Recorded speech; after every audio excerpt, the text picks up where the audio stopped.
Now, this story is really about immigration. So I felt like, what would it be like if the walls could talk? Hello, my name is Romana Kaspar-Kraft, and welcome to another episode of Let's Talk Art. I'm really delighted. Today we have with us Canadian artist Jean Pederson. Hello, Jean. Welcome. Hi there. So you've been darting around the world, really. You just got back from Paris. You were earlier before that. You were down in the States. You go back and forth over the last few years. It's hard to nail you down. How's that been going? Well, you have to make hay while the sun shines. So when opportunities come my way, I try to take them and carry on until I can't anymore. So this journey we're on is fun, magical. I can't imagine retiring. Yeah. I don't think many artists ever do. It's a true calling. Yeah. It's your job for life, so to speak, and what a wonderful job to have, right? So tell me a little bit about your artistic journey. Well, I was the kid that in school could draw, and people, when we were in a group situation, said, "Can you do the posters and the title page?" And that's what I got stuck doing. On aptitude tests, I did extremely well with spatial awareness, all that kind of stuff, abstract reasoning. But really, nobody cared too much about that. They cared about your language skills, your math skills, your science skills. And so as much as you get 99th percentile in something, it's like it wasn't prized. It wasn't held as something wonderful. And so when I went to university, I was encouraged to go to get a job, as both my parents grew up in the Depression times, and you get a good education to get a good job. So there was this practical side that was constantly pushed at me. And so my drawing and my painting were things that I did truly for me, because the time would go by and there was such a magic in creating and working with my hands. So in university, I got a couple of degrees, and a lot of my work with options was in the fine art faculty, and so I felt like I snuck it in and got up into the 300 levels, and then my degrees were done, and that was it. But I did teach art for the Calgary Board of Ed for a while. I quit to paint full time around, let's see, 96-ish. I quit to paint full time. And since then, all these fabulous opportunities have come my way. I never thought that I would write a couple of books. I never thought I would write articles or travel all over the world teaching workshops. I have a piece of work in the Royal Collection in London, in Windsor. So Queen's Diamond Jubilee Medal for contribution to the arts. Like all these wonderful things that never would have happened if I had just stayed in one spot. So I think part of it is to have the courage to take a step forward and see what's possible. Yeah. And I think that's what I tend to do with my artwork. I'm constantly wanting to learn. I'm constantly wanting to explore and put layers of paint and content into whatever it is that I'm working on, whatever series that is. So here's where I am today. Yes. Yeah. Well, when your art comes from here, otherwise I don't really feel like it expresses much if it doesn't come from the heart and from experience and life. That's what makes the great art. And so, well, it's funny. I think when I decided to quit and give up your tenure and all that stuff with the board, I really wanted my artwork to be meaningful for me, and so I started thinking, well, writers are told write what you know. And so then I thought, well, what do I know? The people in my life are really important. And I started doing a lot of portraiture and figurative work as a result. And then this whole group of work behind me is an extension of that, because the people are important in my life, whether they're relatives or friends, and the places that they live and the homes and the communities that they build is part of that as well. And so that's why you'll see some reference to landscape and different artifacts from this Farm Fragments series. Yes. Yes. So behind us, you can see some of the work that will actually be shown at the gallery. There's some watercolors, mixed media, painting, number of installation works, some old photographs. How did the concept develop? How did it start and how did it move forward? Well, I think I was in one of those spaces where you think, what do you do next? And again, I started thinking about where these people from my past have come from. And both of my grandfathers homesteaded in the early, like 1900, 1904. The Scottish side, my mother's side, came from Carleton Place in Ontario, and had done very well with dairy farms. But the dairy farm was inherited by a sister. I think, when sometimes when folks get old, they don't think so well, and they change their decisions on who gets what. So 5 boys that worked the farm had to go off and start new things. And so my grandfather, Norman, lived in a sod shack in Saskatchewan for 7 years. And then the Norwegian folks came over in a big group down to Minnesota and found out that there was some land just 12 miles north of the Canadian border. And so that's where the Scandinavians set up. And you would think they were still in Norway. Everybody learned Norwegian first. And so when they went to school, they didn't know how to speak English. And they, Wow. they did the lutefisk and the levse and the whole bit. And yeah, it was truly a transplantation of Norwegian culture to the prairies. They had to save money to buy for a house, an Eaton's catalog house that they would construct and build.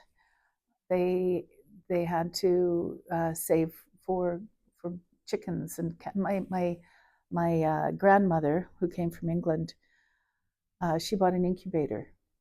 And that's how she would make some extra money during the Depression. She could sell chicks and get a few extra bucks and feed the kids, Yeah. So yeah. As I get older, and it's coming up fast, older and older, faster and faster, there's this overwhelming urge to learn more and more about my history, about my mom's side, my dad's side, what's happening, how everything, and even, me as a young girl, even my parents, their story, because quite often you don't hear the whole story until a lot later when you actually ask the questions. Right? Were there some surprises when you learned about your family? Did you? It's always quite interesting.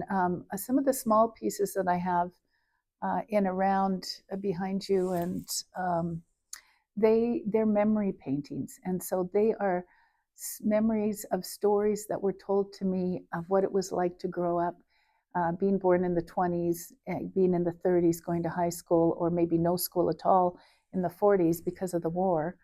And so I remembered certain stories that had an impact on my relatives. And so that's what some of these looser interpretations are. They all have a piece of a fragment from history, so a piece of a document or receipt. There's written explanations of parts of what the story's about.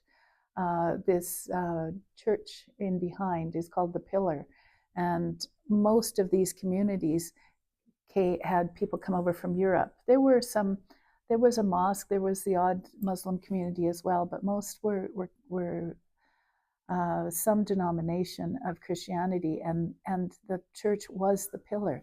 That's where everybody would come and meet. And if somebody needed help, you could go help a neighbor out. It was a really important part of community when you're trying to just survive with nothing. And part of this was in the Palliser Triangle, which was down in the south. It expanded out east and west, but it went down quite far south. And it was the worst place that you could have homesteaded and had a place in the 30s. The British side, the Scottish English side, they were sent out lutefisk, and I don't know if anybody knows about that, but what they do is they dry fish with lye, and it becomes hard as a rock. And you might see them in European markets, but there's a piece of fish about this big, and it's hard like wood. And so my British rellies didn't know what to do with them. They didn't know how to cook it, so the boys used it for a baseball bat.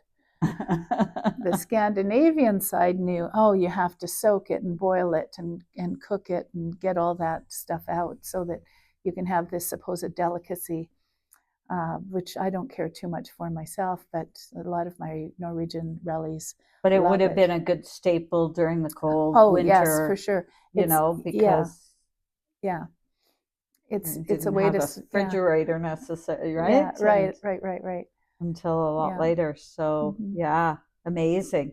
We forget, how lucky we really are living in these times, with a lot of things going on, because these people came and all they brought was a few bags, their families, and they had to start from zero. Yeah. And, I constantly hear stories, they came out and they had no idea what Canadian winters were like. And, it was hard to build their own homes, heat their own homes, survive the brutal winters. And then the summers too, with the droughts and the heat and the bugs. And there would be caterpillars one year, and then crickets one year, locusts. They were always battling something, or hail, or a drought. It was really, really difficult. Now, this story is really about immigration, and we still have immigrants today. We're all from immigrants, but for First Nations. And I think that each generation that comes to North America faces different things that are challenges to get through. And I appreciate that it takes a lot of courage to leave your home, especially if it's a different language, and come to a different place and try to fit in and make a go of it. And these were some of the first people out in Canada that did try to make that work, and worked hard. Now, because they did all that, I benefited. I was able to go to university, and my kids have been able to go to university, and our standard of living is so much better because of all the hard work that these folks did. And I had to change my way of thinking, working on this for a few years, because it tended to be about a lot of loss, all this hard work and then loss, because, the tractor gave out, I can't afford $500,000 to buy a new one, time to sell the farm. After many years, my last cousins tried lentils, ostriches, all kinds of things to try to make the farm go, and they just said, well, we're done. Yeah. So we're getting more corporate farming, and that's good. We have to eat. But I think about places like England, where there's all these local. The climate is different. Yeah. Right? Here we have such a small growing season, and so it's a lot tougher than it is, all the local fresh fruit and veggies and meats, the local butcher. We don't have that here. And it's kind of sad, because I think, I wish we could have the fresh fruit and locally sourced veggies more than we do, but unfortunately our climate doesn't lend itself to that. But let's go talk about your art. I find these really fascinating with all these collages and mixtures and, you know, so many little stories. And I was really fascinated with, this is an example of some of the pieces that you would have put. Particularly love this one and the story behind it. Can you talk about that? Right. Well, back in the day, I mean, what year was this? This was 1954, 1946, 61. So it's all over the place. But what I found interesting was if you had an Imperial Bank of Commerce check, but you wanted to take something out of a different bank, they would just cross out the name and write the name of the bank underneath that they wanted the check, the money to come out of. And they'd write everything else on there and often stick a stamp on and then throw it into the mail, and it would get to where it was going. So it was just a piece of paper that was a note. So they didn't even use envelopes. They just put it on, They just put it in, I don't know if there's one there's there. One here. Yeah. So things were a lot different. Can you imagine just writing on an old check, crossing things out and writing different things on? They didn't even have their bank account, just their name. A lot of people don't even use checks nowadays. No. So anyway, I just found that really fascinating. Yeah, those are incredible. So, Jean, tell me, these pieces, watercolors, mixed media, it was a big installation, right? With, you know, some old family photos as well. I love this one in particular. And you used it in one of the pieces that's behind you. And this is the nest. Tell me about the nest. I love this story. Well, it was really interesting to see all these different layers of abandonment in the house. So one year I came back to the old house and a window had been broken. And then the next year, the bird had built a nest on top of the old abandoned curtains. And then the year after that, it was on the floor. And so not just abandonment of people, but of animals and different things that have used this area as a home over the centuries, you know. So I felt like, what would it be like if the walls could talk? Yeah. And what would the spirit of the place say? And so with this piece behind me, that was a little bit of me, you know, what if there was a face that could talk and tell us about some of the struggles and the joys and the, you know, only the wind and the weather know. Right. Yeah.